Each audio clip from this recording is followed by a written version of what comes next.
Yeah, yeah, yeah, yeah, yeah. Energy, energy. Come and get that energy. Energy, energy. Come and get that energy. Energy, energy. Come and get that energy. Energy, energy. Come and get that energy, my friend.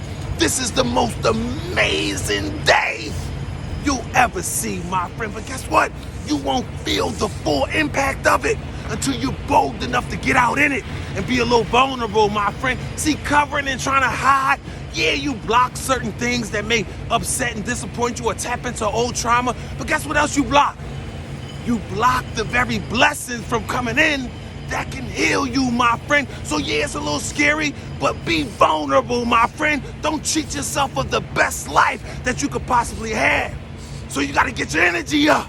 It take energy for that, my friend. Energy, energy. Come and get that energy, right? And I got a great, great message for you today. But first, I got a question I want to ask you. Why do you think life tries to break us all down? It does. You hear people and companies and all that talk about how they have your best interest at heart. But just look around the world, and what you see is that everything is a lie. It's all a lie. You gotta reteach yourself everything that you thought you knew about the world. Everything. And also, you gotta reteach yourself everything you thought you knew about you. Because this is the hard truth, right? The world is designed to break us all down to make us feel inadequate. Why do you think every application you fill out makes you feel like you don't quite fit? Look at your age. Look at your marital status. Look at your socioeconomic status.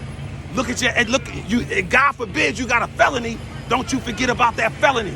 See, everything, don't forget about that divorce. Everything in life is designed to make us feel inadequate. You know why?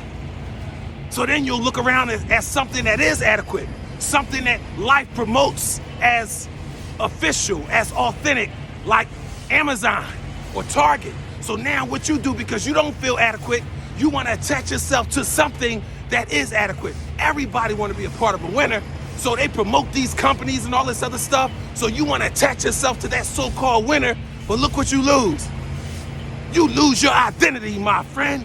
You give 30 years, 40 years to that company, and then you leave, and they tell you that's what you're supposed to do. You leave with not enough money to survive on, and you leave, you give your best years of your life to that company.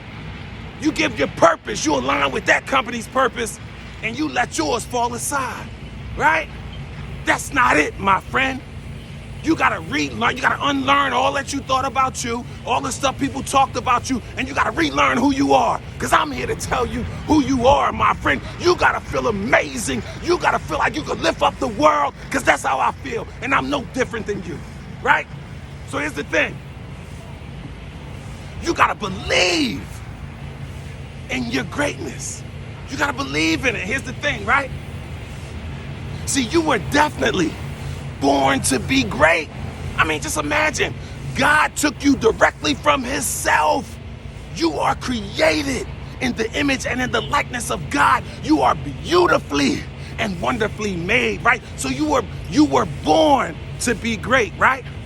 So you were created to be great, but the world wants to make you think that you're average. And this is why many people believe it. Because mediocrity is common and it makes sense, right? So it's easier to accept. Whereas greatness, that's why it's greatness, because it don't make sense and it's definitely uncommon.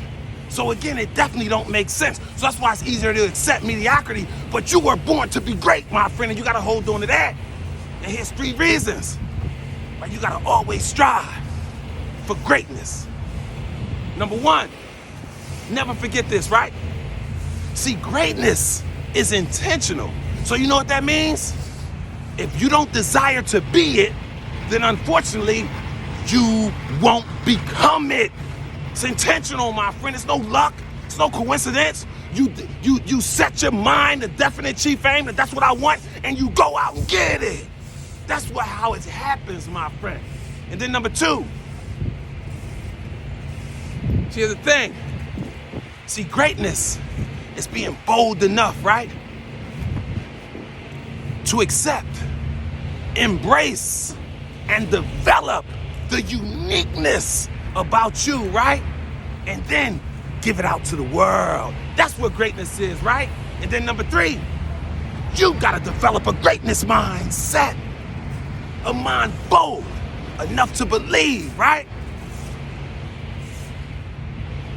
That it's not just something that you should do, but greatness is embedded in each and every one of us. We are all born leaders. Why you think we don't have matching fingerprints? Because you are a leader in your own individual right. You were born to be great in your own right. You were born to manifest something that nobody else can quite manifest. So in other words, greatness is your birthright, my friend.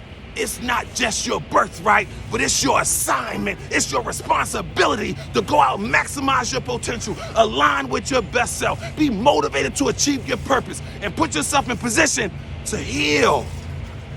Because as long as you unlearning all that stuff and relearning new stuff, you gotta heal along the way. But don't you ever, ever, ever forget you were born to be great.